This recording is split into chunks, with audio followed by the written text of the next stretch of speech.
So now let us proceed with lesson 2 in business finance. So to begin, we're going to tackle the objective of this lesson.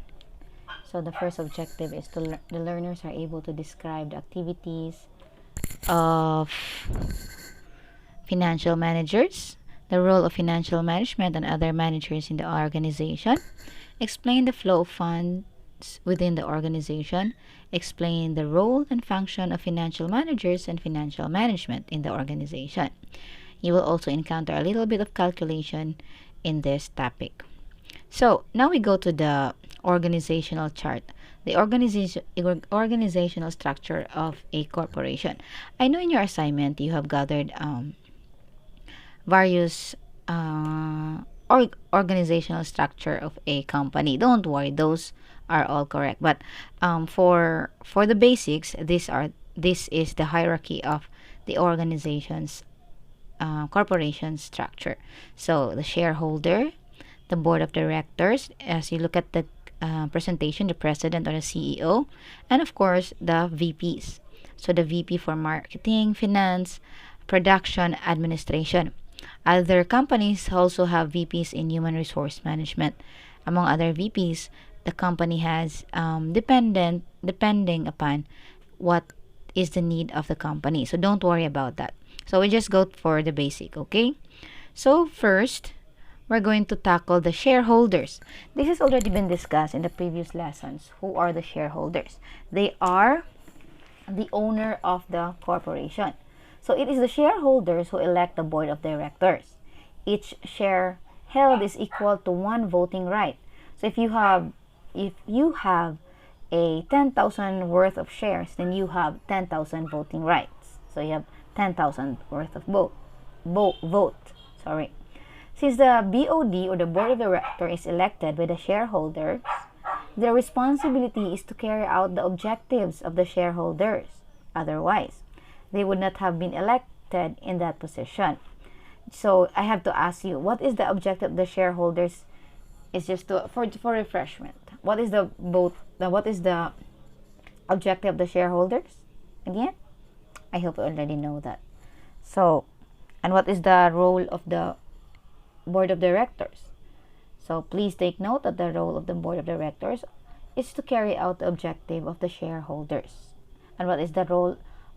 And part of which is, of course, maintain their position in the market.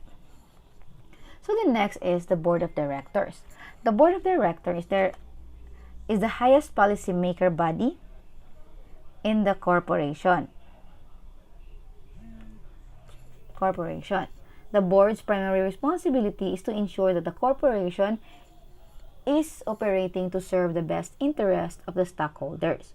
The following are among the responsibilities of the board of directors. So, we enumerate them: setting policies on investment, capital structure, and dividend policy, approving company strategy, goals, and budget, appointing and removing members of the top management, including the president, they can do that, determining top management's compensation, they also decide that, approving the information and other disclosure reported in the financial statements.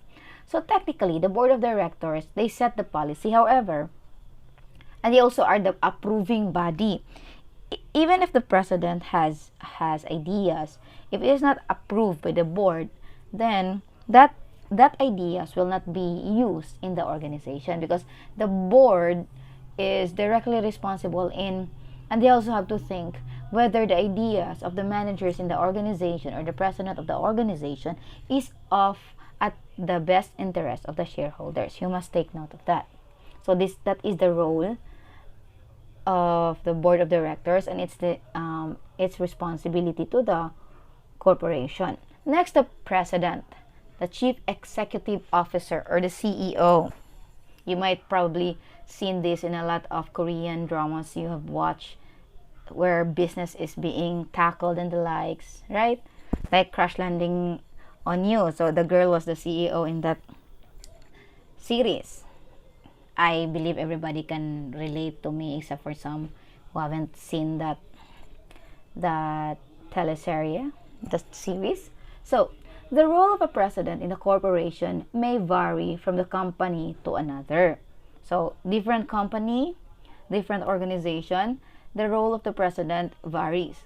But among the common responsibilities of the president are the following: overseeing the operation of a company and ensuring that the strategies as approved by the board are implemented as planned. So, the president or the CEO should make sure that whatever is approved by the board of directors is being implemented. Performing all areas of management: planning, organizing, staffing, directing, and controlling. You might ask, oh, you might probably ask, bali po niyang daghan ng trabaho. Naghanap po kayo niyang buluhaton? Yes, because the higher your position, the more responsibility you had. As what Spider-Man has said, with great power comes great responsibility. So, the CEO is also responsible for this. He also represents the company in professional, social, and civic activities. So, if there are activities wherein the company is invited, it is the president who will represent the company. So, it's gonna be a tedious job, but it is the job of the president. And of course, the VPs. We now talk about the VPs. So the VP for marketing. The following are among the responsibilities of the VP for marketing: formulating marketing strategy and plans, directing and coordinating company sales, performing market and competitor analysis, analyzing and evaluating the effectiveness and cost of marketing method applied, conducting or directing research that will allow the companies identify new market opportunities, like variants of existing products or services may be already offered in the market, and promoting good relationship with customers and distributors. So, what you have seen in television every time you watch TV and there are advertisements, those are just part. That is not the main function of marketing, but that is a part of the role of marketing, the VP for marketing. They have to ensure that the public knows what they are selling. They have to make sure that they have marketing strategies.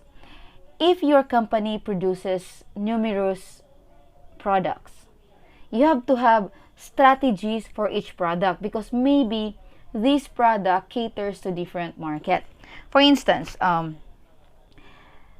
you have a smartphones, right? The brand of your smartphones differs in its model, right? There are series and series, Pro, Y, E. They have already used up the letters of the alphabet for the series, and these models of the mobile phone captures different market. Actually, that's why the prices varies. There are phones that caters to the rich. As you can see, there are phones that cost almost 100,000, more than 50,000. My God! And of course, there are those phones who caters the middle class and the lower class. That's why there are phones that cost probably 5,000 above, or 3,000 to 5,000 or 6,000. And they have different marketing strategies with each of this. And that is the role of the VP for marketing. And that is marketing strategies and plans. And of course, performing market and competitor analysis. As you can see, we are still going to use the mobile phone industry. Somehow the phones are being compared, right? Like this type of brand of phone, and this series, this model is compared to this model. It's because it is also the responsibility of the marketing department to know what are the edge, or what is with its competitor, and what can they do about it in order to still sell their products. And then they have to use marketing methods and evaluate these methods if it is really effective, if they have captured the market.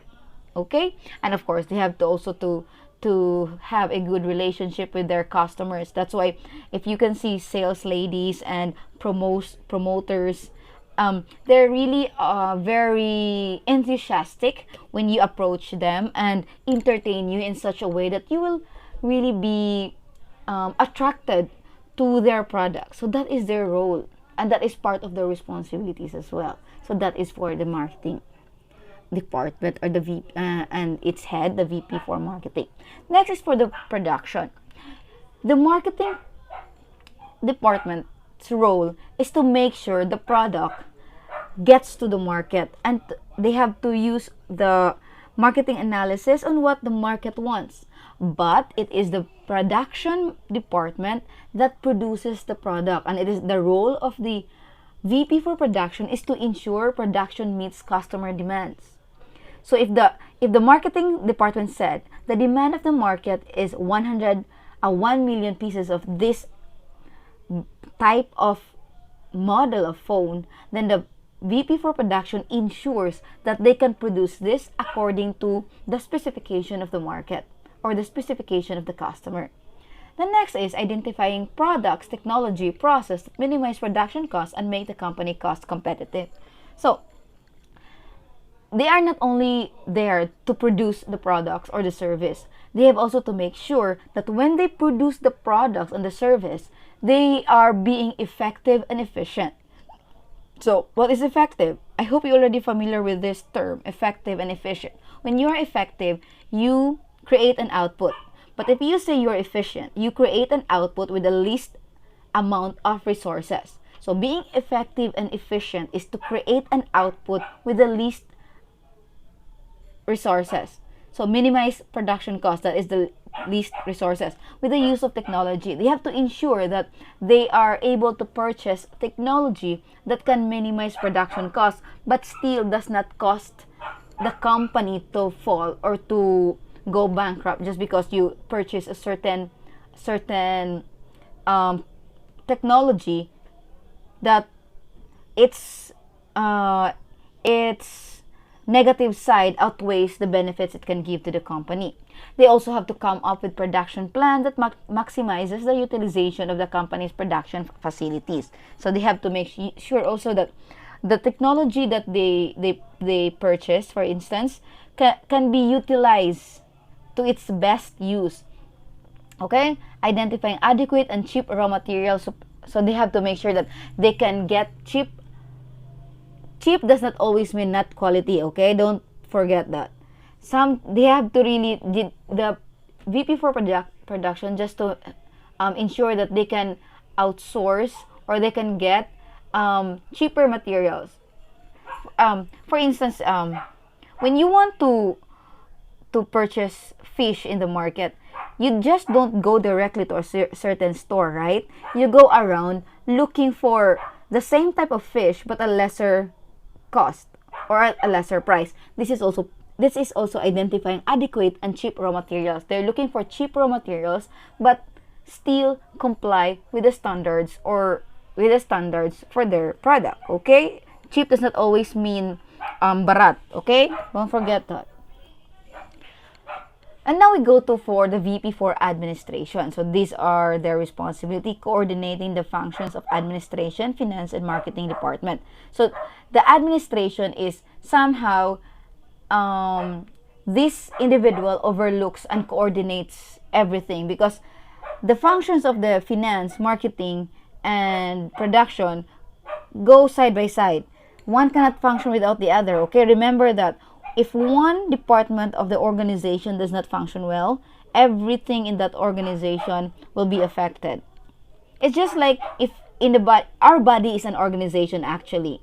Remember that our body is an organization. It is the most complex organization. From the word organization, probably root word is organism. We are an organization.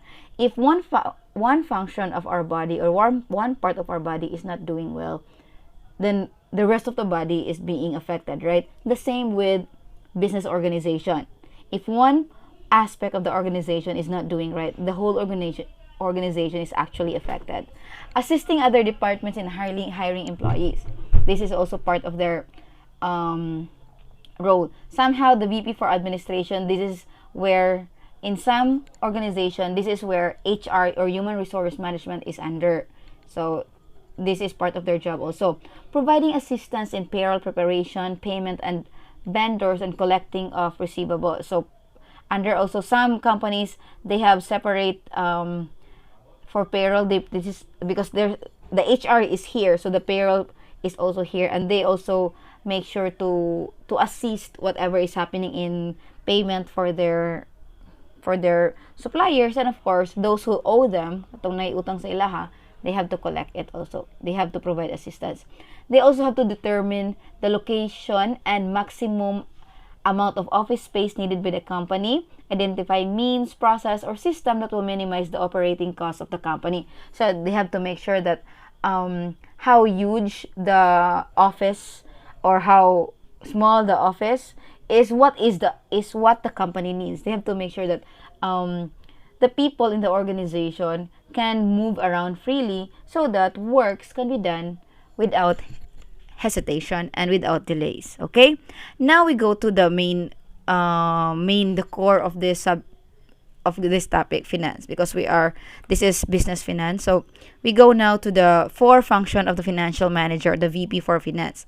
So the 4 main functions are financing, investing, operating, and dividend policy. This is actually complex. Hopefully you can learn as we go through it. So financing decisions made by the VP for finance includes making decisions on how to fund long-term investment and working capital which deals with the day-to-day operation of the company. So long-term investment, an example of a long-term investment is expansion, creating branch or expansion in general. And for, of course, the day-to-day operation of the company, like the purchase of inventory. So they have to purchase inventory. This inventory will be put into production. So the production will now produce. Payment of operating expense. What are the operating expense? Like the utilities, among labors and the like. So the VP for finance has to make these decisions and have to really understand what are the needs of the company, not only on a day-to-day basis but on a long-term basis also. The role of the VP for finance of the financial manager is to determine the appropriate capital structure of the company. What is the appropriate capital structure of the company? So capital structure refers to how much of your total asset is financed by debt and how much is financed by equity. You may have enhancement in fundamentals of accountancy business management. So I hope you have already encountered what is asset, debt, and the debit credit side. So in your previous assignments and in our discussion, you were asked where you get your funds or money if you run out of it, right? And your answers varies. Some from parents, others from their relatives, and some from their savings because they save. And those who are working, they wait for their salary, or others they borrow from family or friends. So capital structure refers how much of your total asset is financed by debt and how much is financed by equity. So when you say debt, that is owed, borrowed, loaned. When you say equity, what you own as of the moment, your asset. So in the next slide, when we run out of money, remember that when we run out of money, we borrow, right? But we have to make sure that whatever is borrowed is not more, or you have to weigh how much of your capital structure is from borrowed money, or how much is from what is contributed by your shareholders or the equity, because equity is coming from your investment, from your shareholders. So now we go to the continuation of financing decision. So as you can see, asset will always be equal to liabilities plus owner's equity. Okay, remember that, because this is also true in your accounting subject. Asset, this is the basic formula, is equal to liabilities plus owner's equity. So asset, the term asset signifies all kinds of resources that help generate revenue as well as receivables. Assets are resources which often help to reduce expenses, enhance profitability, and generate robust cash flow as they help convert raw materials or can be converted into cash or cash equivalents. So, assets like your money, your inventory, that is an asset. The inventory that you purchase, and then that inventory being purchased, you put that in production. The equipment and the facility is also an asset. Diba? As you can see, enhance profitability. And when you have already a product, you sell that product. So it enhances profitability. It generates cash flow because there is something being received by the company, the sales. So that is your asset. Liability, on the other hand, is term signifies all types of accounts payable. Your loans, the money you borrowed. It can further be defined as a financial obligation that individuals must meet. Credit should be paid. Usually, the liabilities tend to play a significant role when it comes to financing expansion or ensuring smooth processing of everyday operations of commercial practices. Guys, it does not mean that if a company has liabilities, they don't have money. Okay?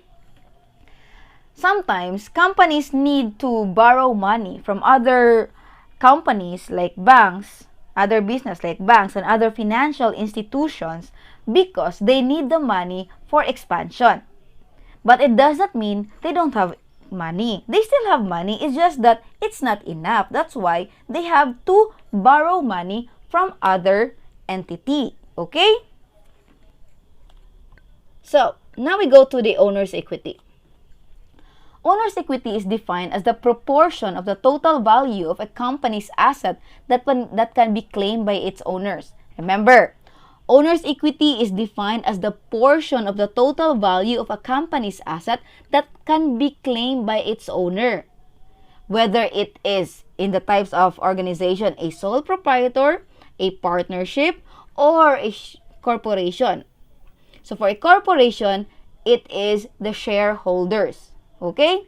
So, if you are one of the shareholders of a company and you have 1 million share, then you are entitled of an equity equivalent to 1 million because as by definition, total value of a company's asset, because this is an asset, the equity can be claimed by its owner, and you are one owner and you own 1 million shares or 1 million pesos worth of shares, then you have that's yours.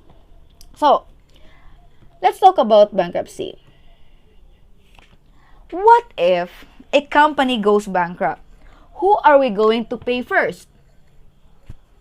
Is it the owner, the shareholders, or those individual that we owe, or we have loans, or we have debts? What do you think?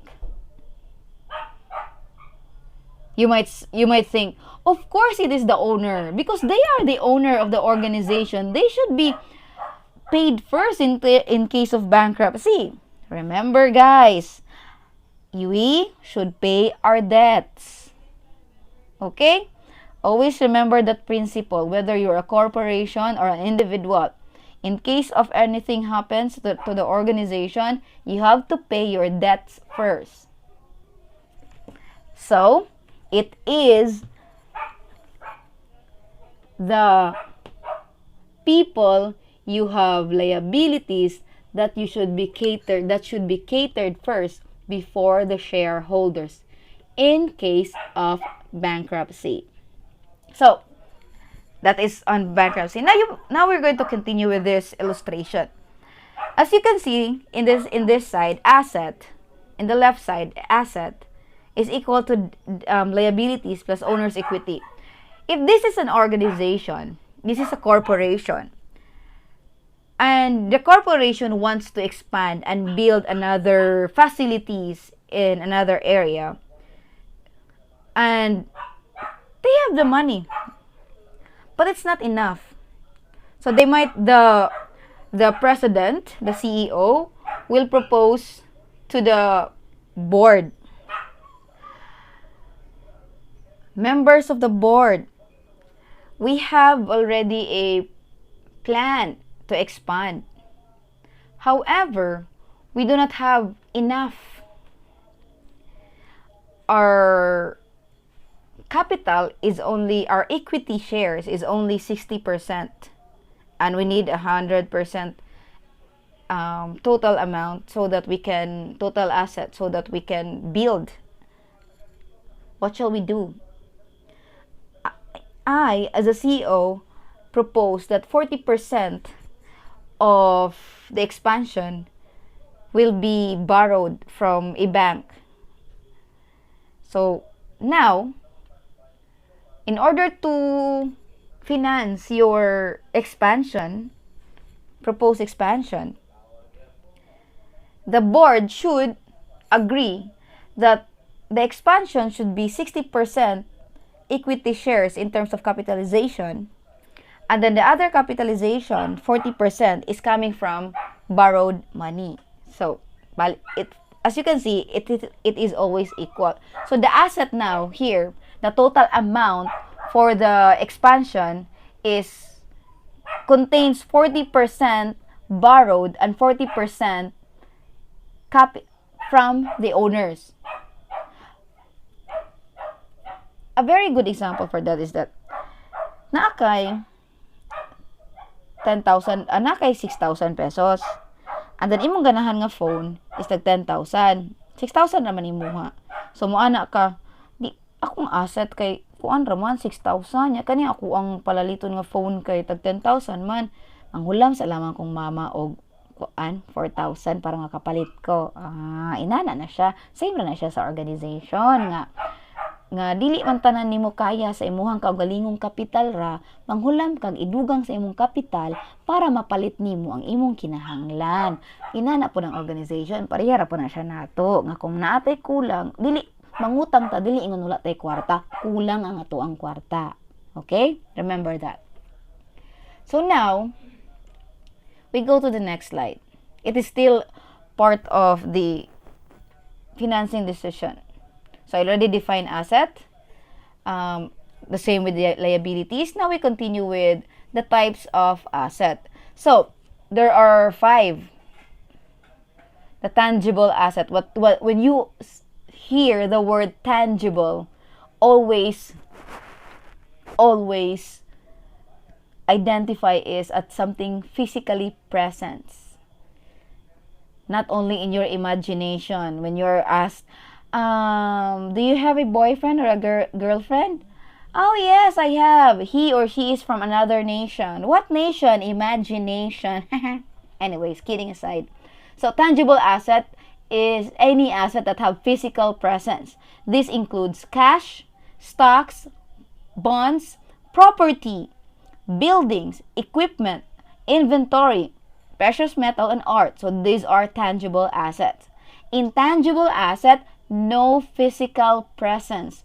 This includes patent because there's no presence of a patent. Copyrights, goodwill, trademark. Usually difficult to determine its value for this type of asset. But in accounting, if you are an accounting major, they always put value on this. But for us, ordinary business student, not an accountant, we will have a hard time putting value on such. And then of course your financial assets, value that based on contract. Example includes stocks, bonds, and derivatives. In higher finance, you will have this elaboration of this. Fixed asset are long-lived assets. This is all fixed assets are also can be identified also as tangible assets. Fixed assets that cannot be easily converted into cash. This include property. So sometimes it's useless if you have a lot of property like real estate, yuta, because once you get sick, you cannot just convert yuta into cash easily. So as by definition, cannot be easily converted into cash, and this includes property, buildings, equipment, and furniture. Current assets, this include cash and assets that are expected to be converted into cash consumed or expended in the next year or current operating period. But anyways, so current asset, cash, and other consumed. Dali ra bang mahurot ba? Fixed asset cannot be converted directly, and also sometimes also can be identified as tangible assets also. Okay? And then types of liabilities.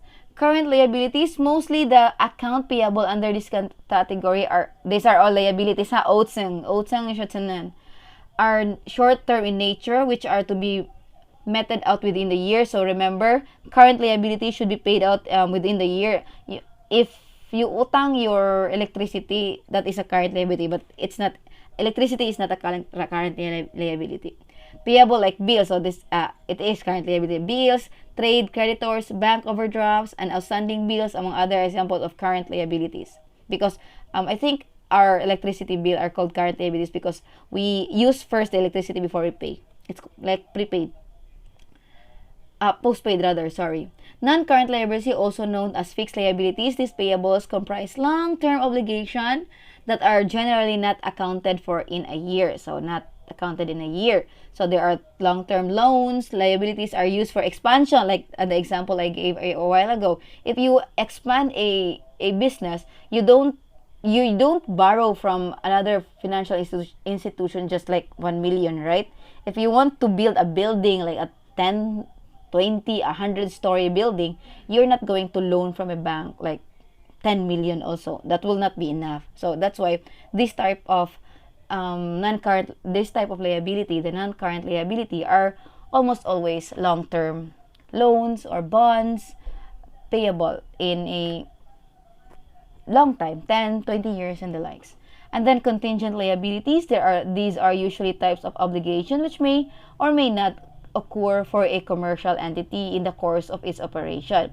Guarantee for loans, claim against product warranty, and lawsuits for examples of contingent liability. Business ventures are required to provide an estimate of contingent liabilities as a footnote for their respective balance sheet. So, when you purchase your phone, for instance, you ask for the warranties, right? Have you asked?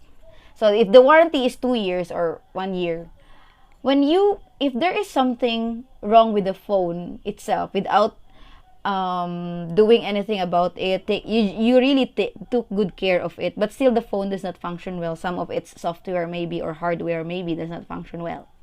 You go back to the store where you purchased it, and then when you claim your warranty, in their side, that is contingent liability because they have to put an amount for it in case someone claims it, like the warranty. Or they have to put contingent liability. What if you experience something bad about this product or the services that you avail, and then you sue the company? On their side, not you as the buyer. On their side, these are called contingent liability because when you sue them, they have to pay you for the damages that they have done to you. So this is the damages done, the warranty claim is part of their contingent liability. Okay? Okay. Let's continue. So now the owner's equity. I think I already mentioned this. So one of the main sections of a sole proprietorship balance sheet, and one of the components of the accounting equation, is asset equals liabilities and owner's equity. For corporation, shareholder equity or SE, also referred to as shareholders' equity and stockholders' equity, is the corporation's owner's residual claim on the asset after debt has been paid. Equity is equal to a firm's total asset minus its total liabilities. Guys, remember this, ha? Remember that. Residual claim, meaning nabili na lang after debts are being paid. Yes, you are part owner of a certain corporation, but you cannot claim that ownership unless the corporation has paid already its debts. Okay? If na mabilin, ihatag po na nimo. Owner's equity is viewed as the residual claim. Again, this is from another source. That one is from that investopedia.com. So, the same meaning, residual claim on the business assets because liabilities have a higher claim. Owner's equity can also be viewed as a source of the business asset. Okay? Asset as the source along with liabilities. Because assets equals liabilities plus owner's equity. So, example, you need a little calculator here. Your phone can also be used. So, formula and calculation of shareholders' equity. This is just basic. The formula for asset equals liability plus owner's equity is just basic algebra. Okay, I hope you still remember your basic algebra. For example, assume that ABC company has a total asset of 2.6 million and a total liabilities of 920,000. How much is his equity? ABC's company's equity. So in order to do that, solution, shareholder is equal to 2.6 million minus, of course, like I said a while ago in the previous slide, the liability has higher claim compared to the shareholders. Remember that, okay? Basic algebra, you just transpose the other to the other. So, from our formula, asset equals liabilities to owners plus owner's equity, we now transpose. So, shareholders' equity is equal to total asset minus total liabilities. So, we go now. So, your shareholders' equity now is equal to 1,680,000. So, just you did, because the liability has a higher claim. That's why you still deduct the liability from the shareholders' equity. So, kaning 1,680,000, mao na lang ni ang bahinon. In case, guys, this is an example wherein, let's just say, bankruptcy na ba? Magselerado na ang kumpanya. Ang unang buhaton, ana, bayaran sa ng mga utang, ana. Yung kung unsay nabilin, muna'y bahin-bahinon sa mga tag-iya. Dili pwede nga mag-unag bahin ang tag-iya, dili pa mabayaran ang utang. That is no. Pwede po ka anak kasuhan sa mga imong giutangan. Okay? Remember that.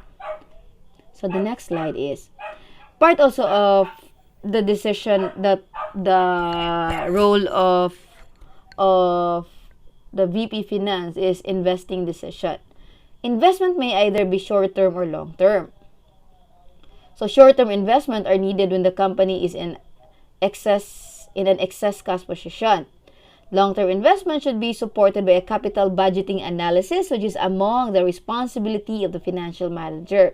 So, the capital budgeting, this is also discussed a while ago. Capital budgeting analysis is a tool to assess whether the investment will be profitable in the long run. This is a crucial function of management, especially in the if this investment would be financed by debt, utang.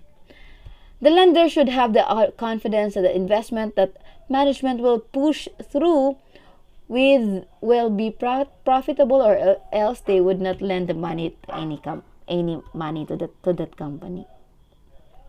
So how is this done?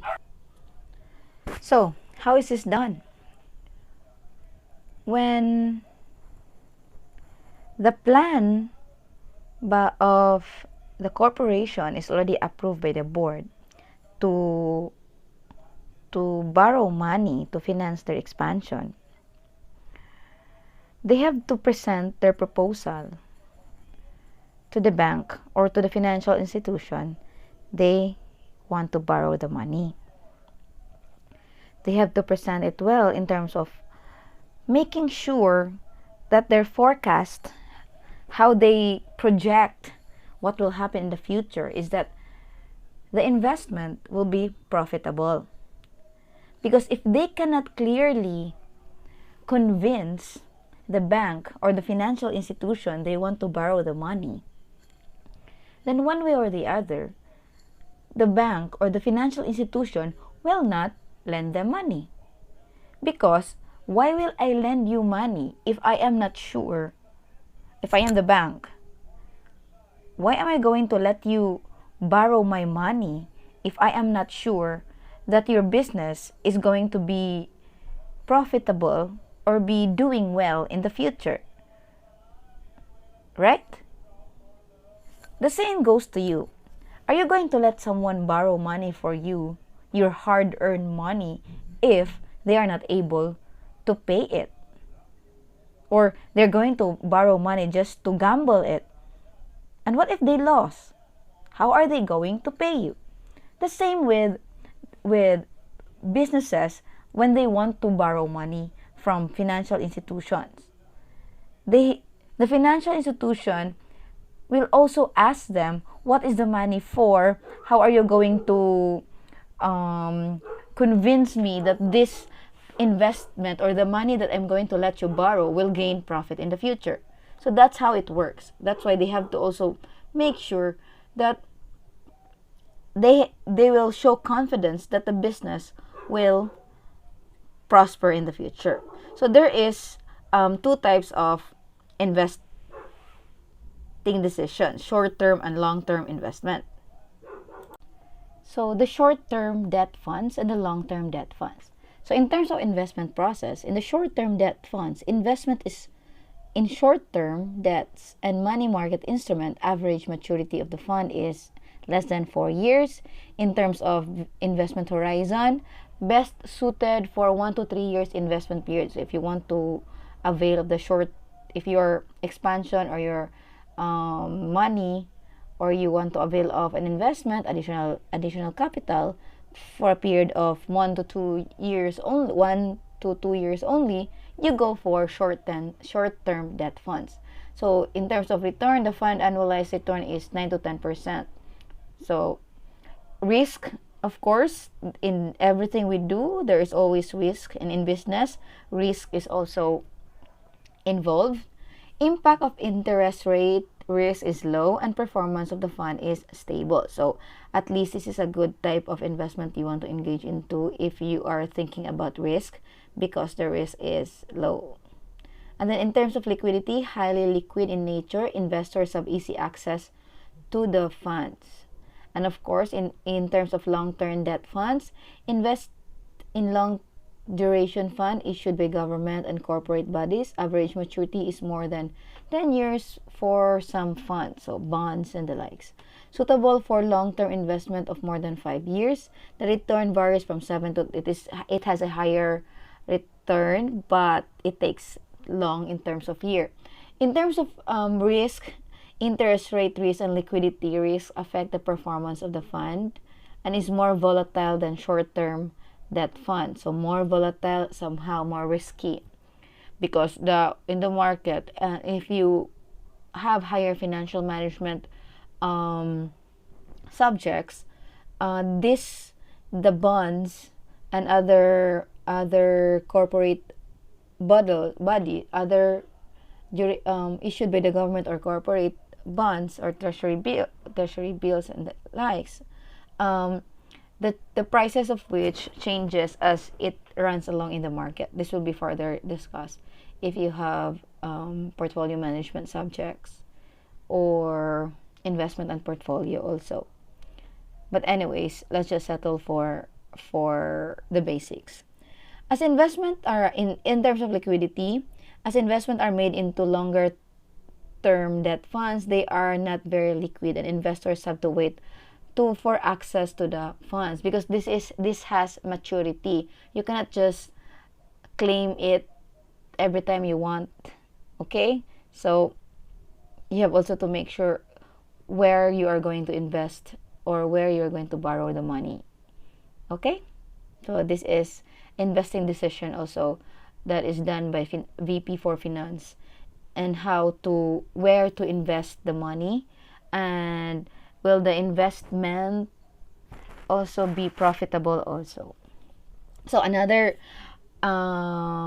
decisions that the VP needs to undertake, VP Finance. Operating decisions deal with the daily operation of the company. The role of the VP for Finance is determining how to finance working capital accounts such as account receivables and inventories. I think I mentioned this along the way. The company has a choice on whether to finance working capital needs by long-term or short-term sources, as discussed a while ago. Why does a financial manager need to choose which source of financing a company should use? What do they need to consider in making this decision? Of course, there are two things that they have to consider. The risk that the company will fail to pay its short-term obligation. If you are going to finance your operating decisions using short-term debts, what if you're not able to pay it on time, in monthly basis probably, or quarterly basis? Risk that you will not be able to sell investment in financial assets immediately. So if you want to sell your asset, you cannot just, like I said, there are assets that cannot just be easily be turned into cash. Okay, so I will go back a little backward a little. Accounts receivable, what are these? These are those individuals who owes you. If they purchase your product on account means giutang. So these are accounts receivable. You will receive it in the future. And when you receive it, because this is business, it will, along with the receiving the money, includes, when you receive it, the capital, how much they owe you, plus the interest, because in business there are always interest involved. So remember that. And when also in choosing decision how to finance the daily operation of the business, the VP Finance should also consider the interest rate they are going to pay if they choose short-term funds or long-term debts. So they have to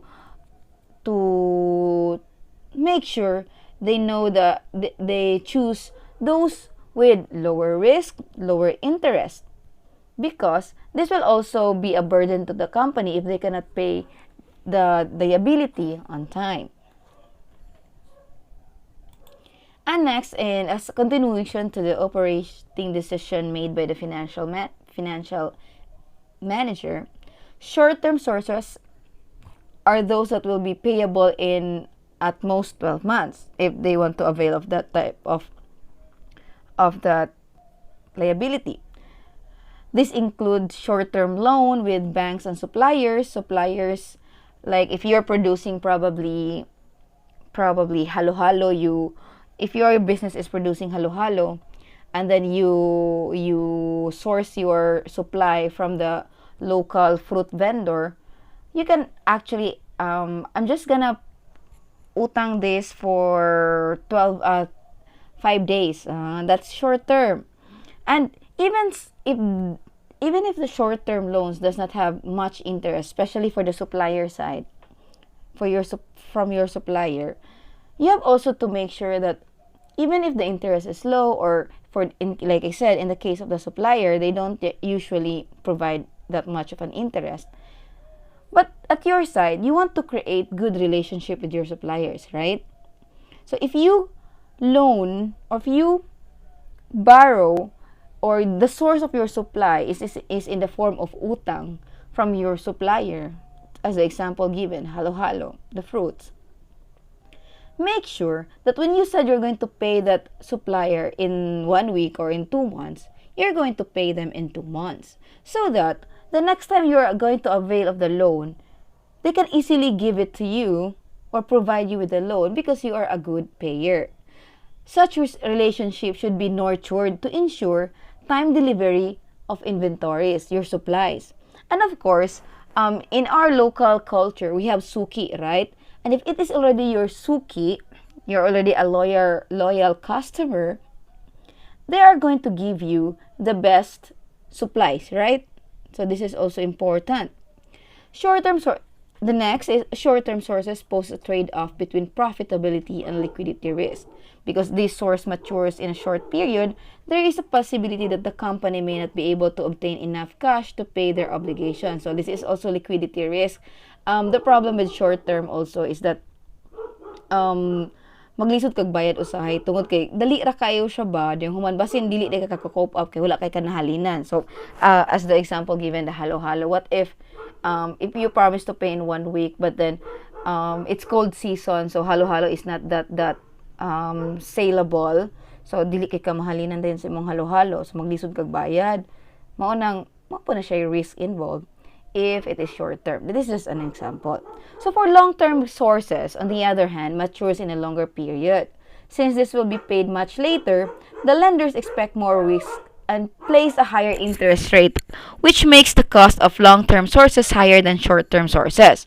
However, since long-term sources have a longer time to mature, it gives the company more time to accumulate cash to pay all the obligations in the future. It always involves risk. The risk in short term is that your inability to pay on time, right? However, the risk also in long-term sources is that it has higher interest because the lender, the one who lends you the money, should, because they will think, oh, this, what if they are not able to make it on time and pay on time, so I have to post a higher interest also in this so that I can gain something from this also. So that's also the risk involved, the higher interest. But what's good about it is that because you have to pay it in the future, you have more time to save up in order to pay for your monthly probably or your quarterly payables, right? So that's also the good thing about it. And then I think this is the last decision that a financial manager should consider is dividend policy decisions. So what is dividend policy? I think we already have discussed this in the introduction, that dividends are interest that a shareholder will gain from his or her investment. So this determines when the company should declare cash dividend, the dividend policy. Cash dividends are paid by corporation to existing shareholders based on their shareholdings in the company as a return on their investment. Some investors buy stocks because of the dividends they expect to receive from the company. Non-declaration of dividends may disappoint these investors. Hence, it is the role of a financial manager to determine when the company should declare cash dividends. So, you invested because you want something in return. So, it is also part of the role and responsibilities of the financial manager to declare dividend, because non-declaration of dividend may disappoint the investors. So, but before you give dividends, you have to consider two conditions.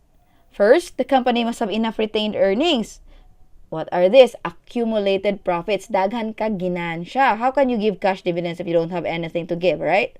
To support cash dividend declaration, the company must have cash. The company may be earning, but it does not, may have profits or accumulated profits, but it does not mean they have cash. You might be wondering, how is that? What if giutang tanan? Or gipalit ra pod ninyo inyong halin or ginansya og lain pod nga mga equipment, right? So, you must to have cash, like cash, liquid cash. But then I have to discuss again this. Some company may not declare dividend. I think I already also discussed this in the previous video. Some company may not declare dividend. It does not mean they are not profitable or they haven't accumulated enough profit. They do not declare dividend because they have future expansion or other investing to be done. They have other purpose of the money. So instead of declaring dividend, they forego it. They don't declare. But they will announce this to the stockholders. The boards approve this because the money will be used for investing, like expansion or probably building of facilities or purchasing of additional equipment for production. And remember also that even companies have debt, they have utang, they can still declare dividend because they have enough funds to pay out dividend. So, it does not mean nga nay utang ang isa ka corporation dili na dayon sila maka-declare og dividend kay abi kay ningon man to nga unahon ang mga atong utang og bayad, di ba, before ang mga stockholders or mga shareholders. That is only in a case where the company is nearing bankruptcy or probably bankrupt. You have to first pay your debts before you give the excess to the shareholders. But we're talking about dividend or the dividend policy decisions. So, even if naiutang ang company, they can still declare dividend. Okay, remember that. And then, here's a statement. What do you think will affect the decision of management in paying dividends?